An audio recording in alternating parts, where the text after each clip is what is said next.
Poštovani gledaoci, dobar dan uz poruku ostanite kod kuće. Gledate drugu emisiju Prednost različitosti, a o situaciji u vreme pandemije i uopšte o situaciji u Kosovskom Pomoravlju danas ću razgovarati sa svojim gostima Agimom Hodom i Nebojšom Simićem. Dobrodošli u naš improvizovani studio. Nažalost, situacija je sa pandemijom takva da ne možemo da se vidimo, ali to ne znači da možemo da razmenimo mišljenja i da pošaljemo, nadam se, pozitivnu poruku svim našim gledaocima. Prvo, da ostanu kod kuće da bi sačuvali sebe i svoje najmilije, a drugo, da različitost na Kosovu je prednost, a nikako mana.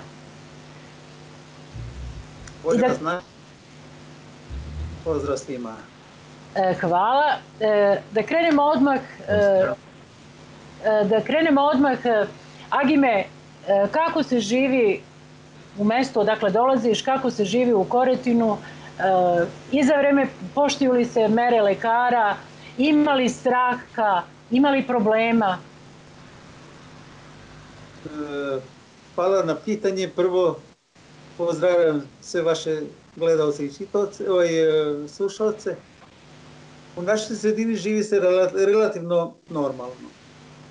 Građani podnose relativno dobro ovo stanje, jer kako kažu stari ljudi, što se mora nije teško. Pošto je seoska sredina, većina mojih sugrađana obavljaju poljoprivredne poslove, preživaju bašte, aulije i druge prolećne radove. Može se reći u većem obimu nego ranijih godina, jer najvjerojatnije sad imaju više slobodnog vremena. Predložene mere od strane Ministarstva zdravlja i drugih državnih institucija uglavnom se poštuju.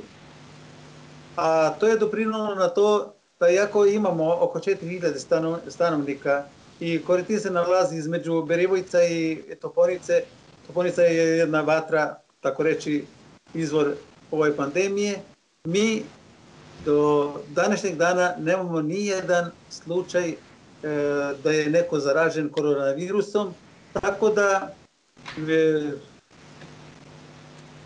to znači da mi smo shvatili ozbiljnost ove situacije i ljudi se ponašaju sad, tako reći, normalno i imaju panika nema. To je malo ljudi se kreću, uglavnom poštuju se svi sve preporuke lekara i nadležnih. Preporuke državnih institucija i lekara. Da kažem, trenutno je normalna situacija. Nebojša, Agim kaže da ljudi se mnogo više sada bave poljoprivredom i ti živiš u selu, to je selo Bušnice. Da li ima više ljudi sada kod vas u selu i kakva je situacija uopšte među Srbima u Kosovskom Pomoravlju?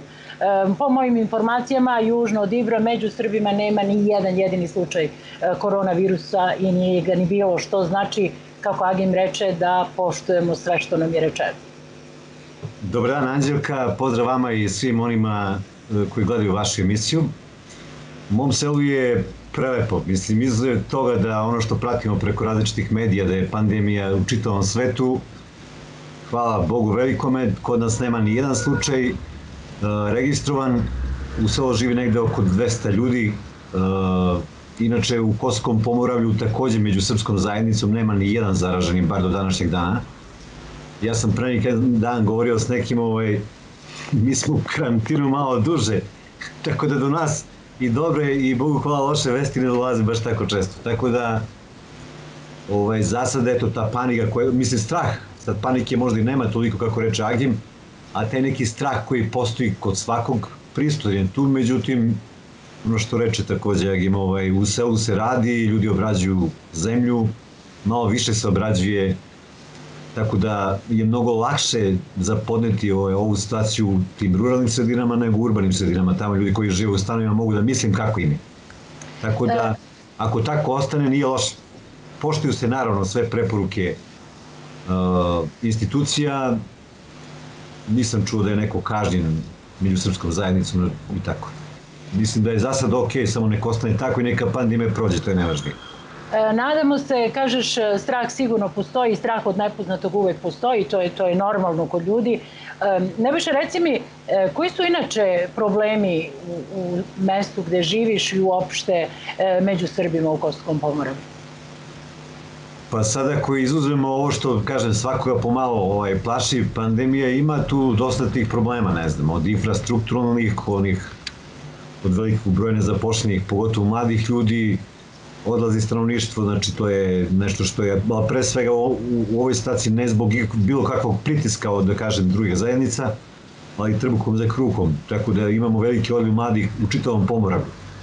To je možda jedan od najvećih problema sa kojima, da kažem, nije samo u Pomoravlju, ali pogotovo izraženo ovamo, zaista ne postoji mogućnost da se mladi ljudi zaposle, iako neko radi, to je neki minimalac, tako da se samo preživljava. To su, mislim, dva neka, da kažem, opšta ključna problema u Kosovskom Pomoravlju među srpskom zajednicom. Ali verujem kod drugih zajednica da nije tako sjajno. Tako je, to sam htjela da pitam i Agime, mladi odlaze, ne samo mladi Srbi, nego i mladi Albanci. Znamo da je u prošloj godini masa ljudi otišla, u pretprošloj.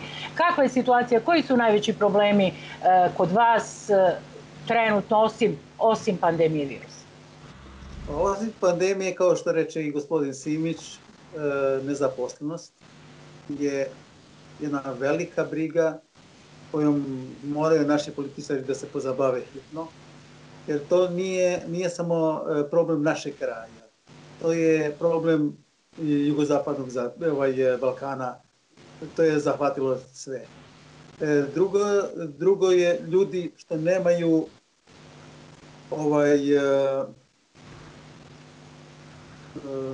perspektivu. Zbog tog nedostatka perspektive ljudi begaju odavde, pošto ovde nemaju socijalnu sigurnost, nemaju zdravstvenu sigurnost, odnosno osiguranje, a to utiče direktno na kvalitet života. Jer šta jedan 45 ili 50 godišnjak ostane bez posla, otkud njemu prihod? Za zapošljavanje je star, za penziju je mlad, suprotno, za zapošljavanje je star, za penziju je mlad, ono od svega da živi. A u drugim zemljama to je rešeno. Taj minimalac, minimalne potrebe ostvaruje i to je jedan od velikih momenta koji utiče na naše ljude, naravno najviše na omladinu, da idu, što kaže ljudi, trbom za kruhom. Agime, spomenuli ste sada da nema posla, da ekonomska situacija nije dobra.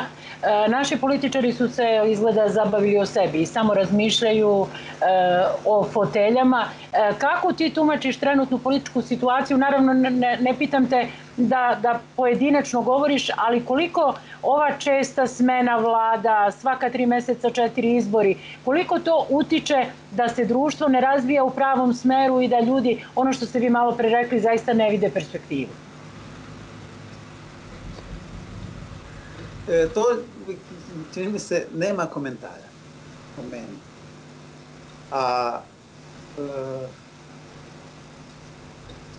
Ja bih imao samo neke preporuke političarima. Recite. Ne gledajte samo lični interes. Jer lični interesi trenutno su na vrhu. Ne gledajte na vaše političke konkurente kao vaše neprijatelje. Možete budete konkurenti u politici, u igri, to je jedan vid igre. Ali da budete neprijatelji, a to je trenutno na Kosovu tako.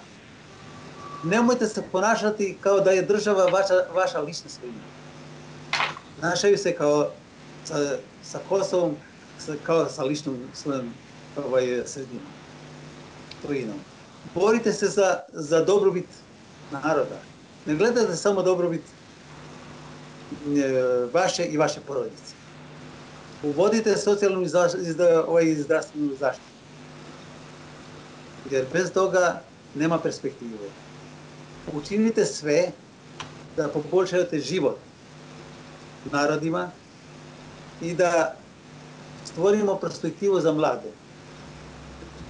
Za mlade ljude dok nije kasno. Jer već prazni se i Kosovo, kažem i jugozapadni Balkan se prazni, ali naročito Kosovo se prazni svaki dan. Nebojša, čuli smo šta je Agim poručio političarima. Koji je tvoj komentar trenutne političke situacije i koliko to zaista utiče na život ljudi, kao što sam me pitala malo pre Agime, na perspektivu? Ajde da tebe pitam za srpsku zajednicu konkretno. Pa kako reče gospodin Agim, nemam komentara. Pretpostavljam da mu to dođe iz onoga, ima 1000 komentara, ali ne znam od koji bi sve počeo da priča i šta da prekomentariše. Prvo, ovako sa stanovišta stanovnika Kosova i vreme, situaciju u kojoj se nalaze svi građani Kosova, većina političara je pokazalo da je stvarno zaista njima stalo samo do svojih pozicija i da gorući svetski problem. Mislim da je Kosovo jedna od možda jedinih ili retkih država koja se u ovakvoj opasnoj situaciji bavi samim sobom, mislim. Postoje 1000 drugih načina kako bi... Verovatno jedino na svetu je ovde pala vlada u vreme pandemije. Da, postoji 1000 načina kako bi vlada mogla da funkcioniše, iako se oni politički međusobno ne slažu, ako je pukao taj koalicioni sporazum, a i da se ovo reši. To bi cenio svaki stanovnik, znači da su svi instrumenti jednog društva okrenuti ka tome da se izborimo sa pandemijom. To je ključna stvar i nema većih prioriteta nijedne vlade na svetu nego i to. Nažalost, svi političari koji, a većina njih je to odradila ovih dana, čujemo poneke vesti, ne znamo kad se preizdogovara, izgleda da su se samo time bavili. To je veoma neodgovorno, znači pre svega ako nekom, kad kažem nekom, ne pružiš pomoć u momentu kada je bolestan i mu preti opasnost od neke bolesti, kakvu pomoć da drugačije očekuješ od njega. Sa srpske strane nekako smo mi ne marginalizovani, nego nešto si mnogo i ne pitamo to ko će kako da bude, tamo postoji određena šema, imamo te ljude iz srpske liste, sve smo to propustili da oni odlučuju da li će s onim u koaliciji, ajde da smatramo da rade dobru stvar, šta drugo mogu da kažem. I da kažemo, ne možemo nešto mnogo da menjamo. Tako da smo opušteni, čekamo šta se dogovaraju, tako da Skrečka i narod više, nije mu to toliko važno, da li će biti ovaj, da li će biti onaj. Tako da i da želimo, tu ništa ne možemo da menjamo. Ljudi su zaista, to svakodnevno vidim na terenu, potpuno razočarani i zaista u sve političare. Ovo kad kažem sve, bukvalno sve. A hajde da se vratimo na život nas, običnih ljudi.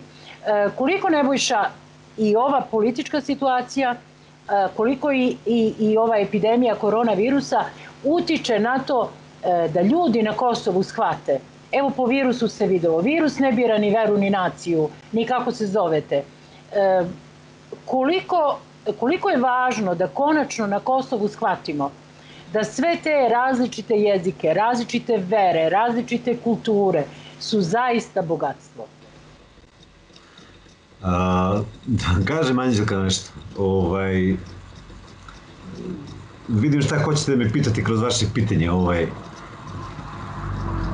Narod od 90-ih na ovamo, ne znam, videli smo, ako bi sad to onako na poduže analizirali, je korišćen i iskorišćavan na različite načine pod različitim tim nekim sloganima patriotizma, pod nacionalizmom i tako dalje i tako dalje.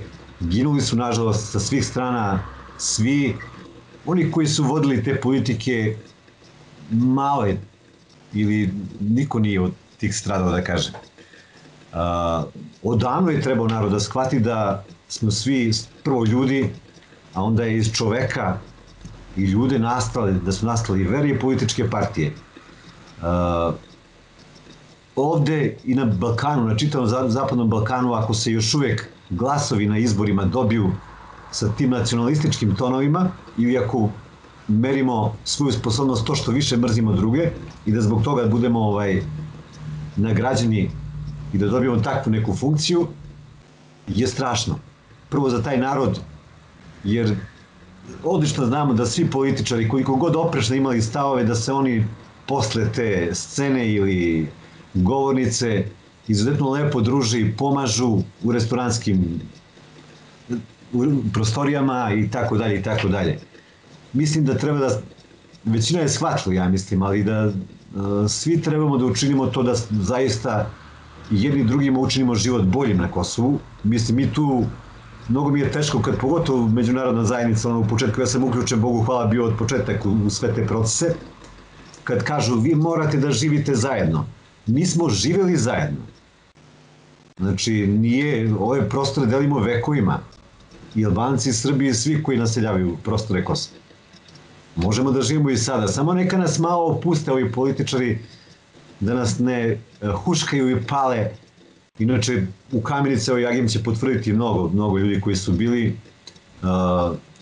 Život, da ne kažem da je potpuno normalan. Nije, ali je mnogo bolje nego bilo kojim opštinama na Kosovu. I šta to nama? Nama ne smeta. Meni ne smeta ni Albanac, niti verujem da Albancu ja smetam kao Srbin.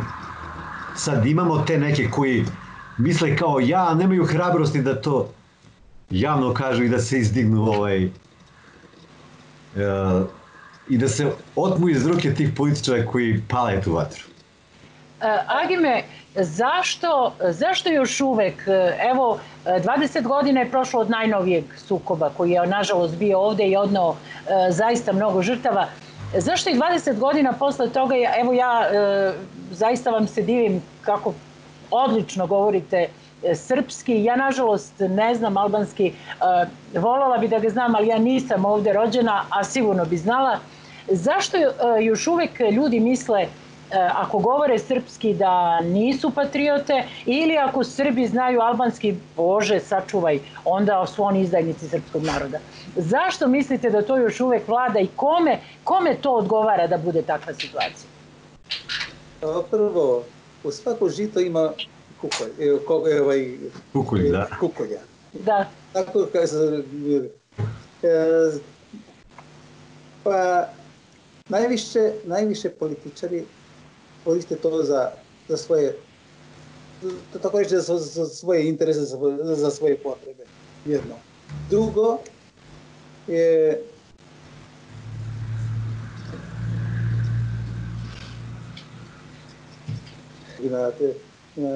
jer preko ovih stvari ljudi pokušavaju da ocenjuju, odnosno ucenjuju drugog. Po mom mišljenju je to tako. A prava stvar bi bila, još jedno, mediji tu imaju veliku ulogu.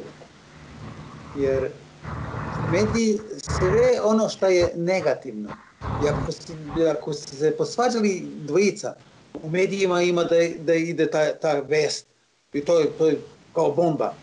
Ako se druže dvojica, ne, to nije informacija. Mediji treba da ono što je pozitivno, treba da to preuze mesto u medijama, a ne samo ono što je negativno. Jer kod nas, u našoj opštini, govorim, međuetnički odnosi su u odnosu na drugim opštinama jako dobri. Ja ne pamtim da u skorije vreme bio neki problem ili neki sukob ili na međuetnički odnos. Ljudi se poštuju međusobno, komuniciraju direktno i preko socijalnih mreža, čestitaju jedni drugima verske praznike kao i lične praznike. Dovoljno je da se poseti pijačni dan u Kamenici i tuđe da se vidi sve. Ali ovome ne se, u medijima ne se daje dovoljna prostor. Daje se ovamo šta je rekao ovaj, šta je rekao onaj, ovaj mu uzvratio ovako, ovaj negativno, ovaj ubistva, krađa, ovo ono. I, kažem, to mnogo utiče na svest ljudi. Posle i ekonomska situacija, ekonomska kriza, nervoza, svoje dete ne možeš po neki puta mislim tako da budeš dobar sa svoje dete, a kamoli za komšijom ili s nekim drugim. I kažem, to su sva opterećenja koja utiču negativno, a još negativno, kažem, utiču i političari, pa utiču i, po meni, i strane izveštajne službe kojima ne odgovara da bude mira na Kosovo, odnosno na celom regionu, tako da svaka radi za svoj interes. I oni imaju svoje ciljeve, svaka. Slažem se i prihvatam kritiku na račun medija, iako se lično ne osjećam pogođenom, jer ja zaista se trudim da radim pozitivne priče i upravo jedna pozitivna priča iz vašeg kraja je ona fabrika blokova koju smo radili, u kojoj zajedno rade Srbi i Albanci 18 godina, a retko ko o tome piše. Da je ne bismo sada reklamirali, da ne bude reklama. Nebojša, čuli smo i Agim kaže, mediji su, ajde ja ću to da prevedem na naš novinarski jezik, uvek željni krvi i loših stvari. Naravno, treba preneti i ono što je loše, ali treba forsirati ono što je dobro. Kako ti procenjuješ ulogu i medija i organizacija civilnog društva u procesu pomirenja i prihvatanju različitosti zaista kao bogatstvu, a ne kao nečemu što sprečava razvoj društva? Ovako što se medija tiče, mi odlično znamo na koji način funkcionišu, pogotovo većina je medija ekonomski zavisna. I onaj koji ih plati dobro i bolje, oni rade više za njega, naravno. To uvijek postoji. Žao mi je, mediji mogu zaista mnogo da promene sliku. Oni koji su komercijalni, oni uvijek traže sadržaj, mislim, ja sad to govorim kao laik, vi to bolje znate od mene, kako vi rekao ste, sve ono što je ključno, pre će se pročitati informacija ako se nešto loše desilo i ako se nešto dobro desilo. Kao za to da ima vremena kasnije, ali u stvari nikad ne bude ni oslušano do kraja, niti pročitano. To nam ide malo i globalno ovako sa Balkanom, krvi med, znači nekako uvek za tim nekim atraktivnim informacijama.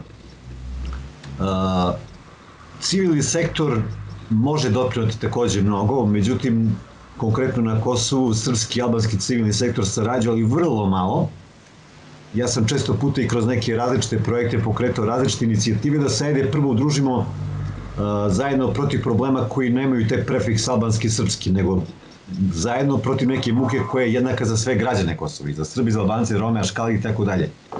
I da tu otprilike probamo neku svoju snagu i da dobijemo neke konkretne rezultate. Uz to, uz podršku medija i na takve situacije mislim da bi se delom promenila ta situacija odnosa i međuetničkog života i sve ono što njega zajednički prati. Nebojša, reci mi, da li je vreme ili je odavno prošlo ili nije da Albanci i Srbi, pošto su to dve zajednice među kojima je najviše problema, tako se dešava, da li je vreme da počnu da žive zaista zajedno, a ne jedni pored drugih? U stvari, da li u vašem kraju, Albanci i Srbi, vi ste počeli u početku da pričate o životu u ovom kraju, u vašem kraju, da li Albanci i Srbi žive zajedno ili jedni pored drugih? Da vam kažemo, mi imamo konkretno, sad kad bi to etnografski, mi imamo mešovita sela gde žive ispomešano, mi imamo Berivojci, imamo još neka sela gde su svi tri zajednice zajednički žive, mislim zajednički. Svako žive u svojoj kući, ali ponekad deli isti fudbalski prostor, ne znam, stadion, imaju istu prodavnicu, tamo se sreću. Šta je to život zajedno? Živeli su zajedno, pogotovo u ovakvim sredinama i u sredinama gde, da kažem, te ratne nepovoljne situacije nisu mnogo uzeli na mahu. i odnosi su bolji. Sad te ratne rane sigurno malo teže zaceljuju, teško je bilo kog čoveka naterati da brzo zaboravi, to boli, uvek će boli, tako je došlo i zbog ovog i onoga. Ali svi treba da shvatimo da nemamo alternativu. Znači mi treba da živimo zajedno, sad pitanje je to jedno pored drugih, bilo bi lepo da to i da bude jedan pored drugih pa onda jedan sa drugim, da vidimo kako ćemo to će nas samo približiti da dođemo do onog opšteg cilja. Tako da ne vidim sporno. U tim odnosima, možda smo malo ispustili, možda smo i pomenuli tokom ove emisije, isto jaku ključnu ulogu ima jezik, međusobna komunikacija. Mislim kada bi zajednice govorile jedna i druga,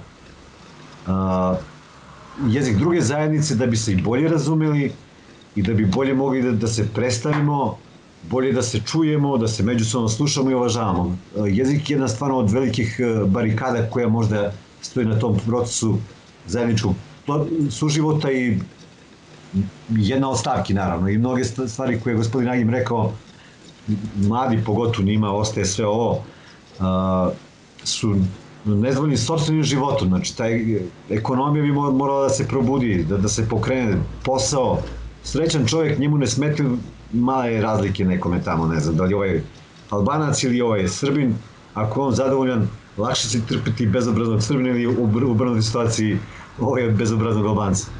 Ali ako je zadovoljan svojim životom, ovako kad postoji, kad su ljudi pod pritiskom, mala iskrica fali da dođe da se to sopstveno nezadovoljstvo pretvori u neki međuetnički sukob, da kažem, ajde, to neko pražnjenje da se desi na takav način.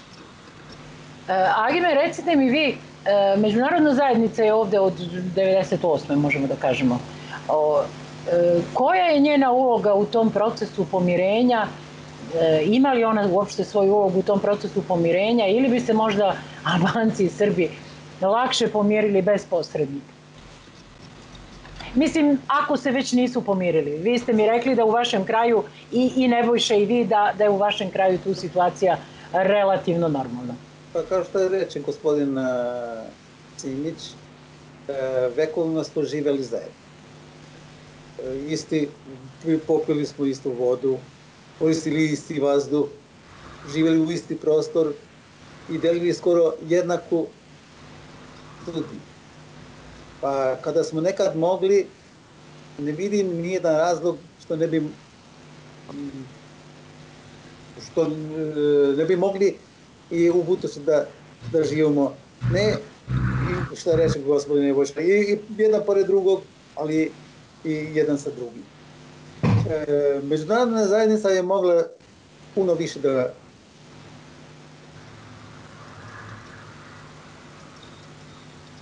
učini, ali kad svako ima svoje projekte, svako ima svoje ciljeve, kažem tu najviše možda u ovome sprečilo, kao što reče gospodin Simić, jezik, jer nisu mogli da se sporazumaju.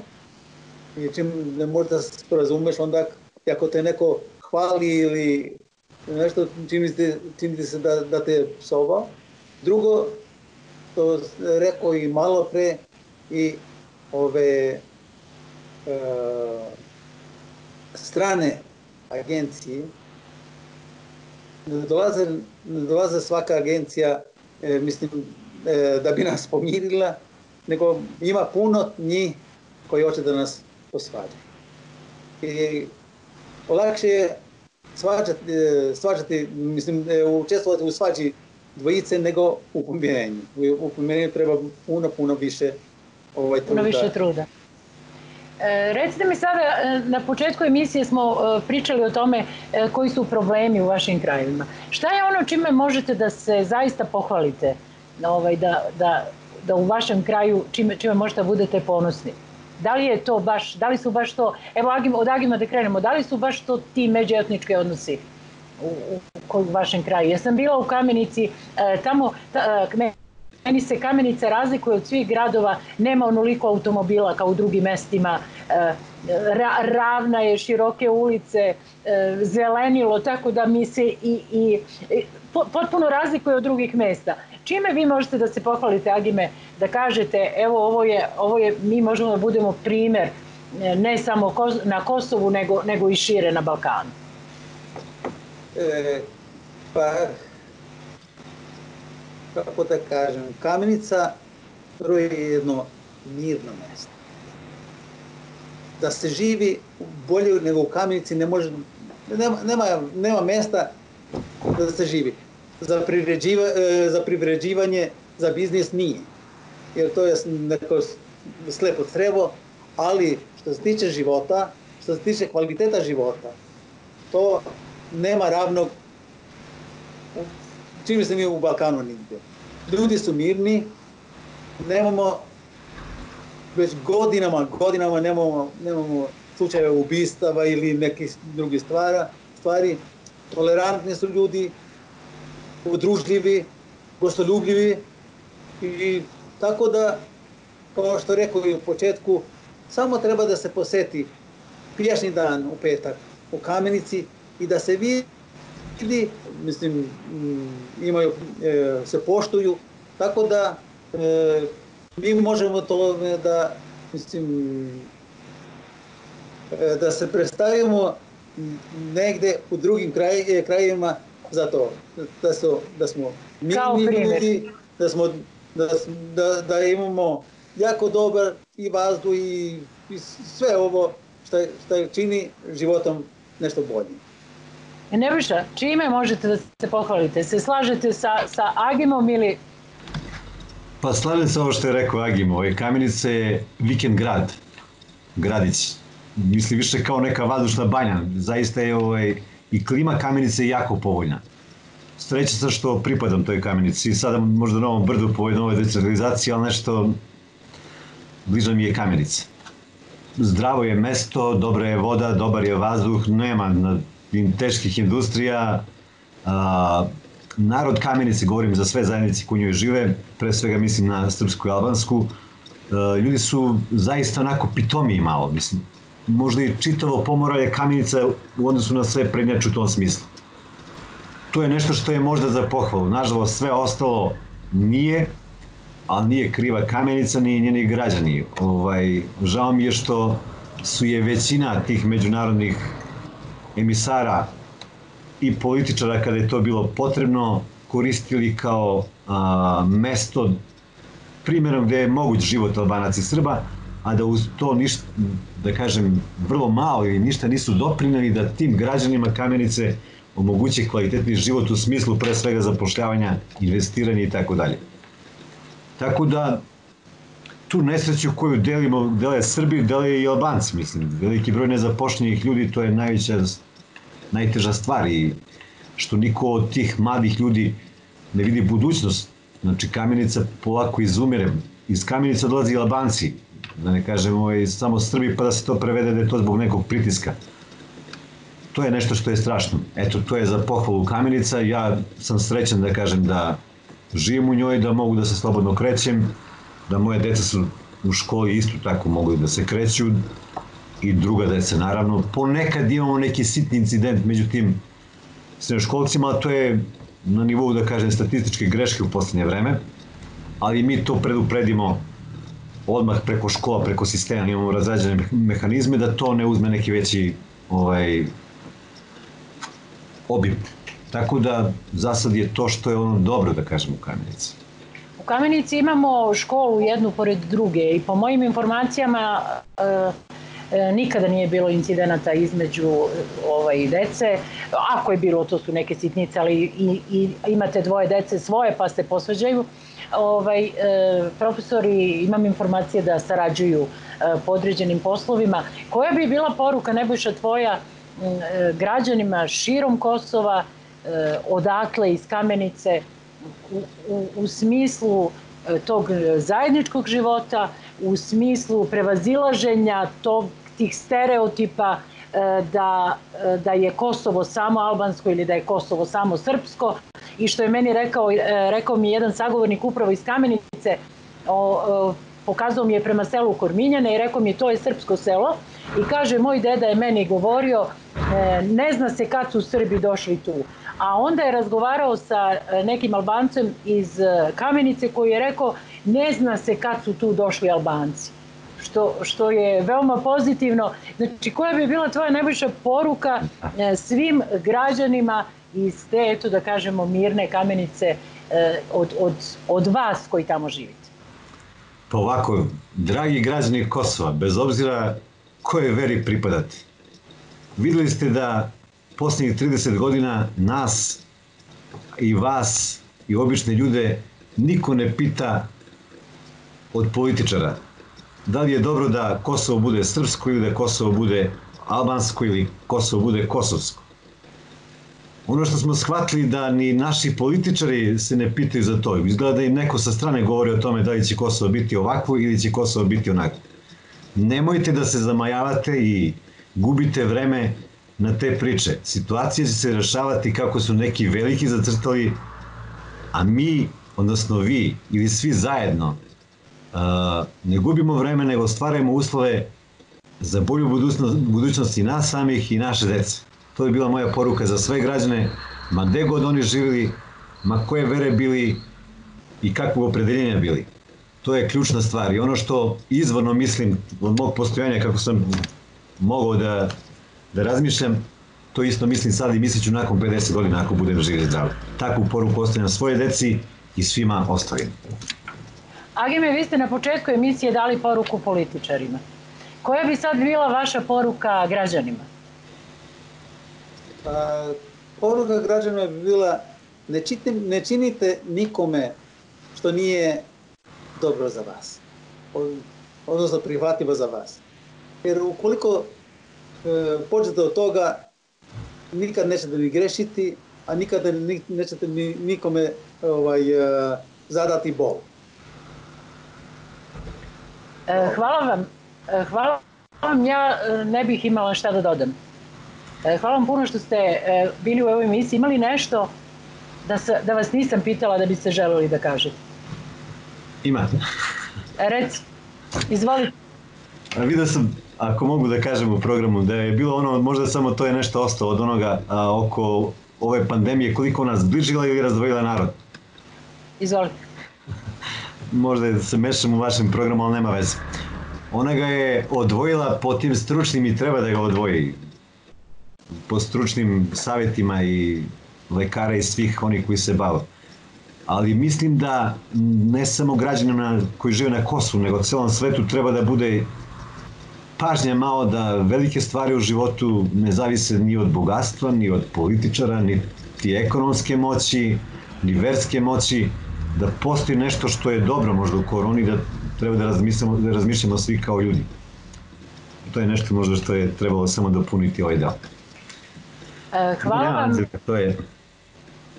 Hvala. Gledali ste drugu emisiju ciklusa Prednost različitosti u realizaciji Gračanica online, a u saradnji Komunikacije za razvoj društva i uz pomoć UNMIK misije na Kosovu.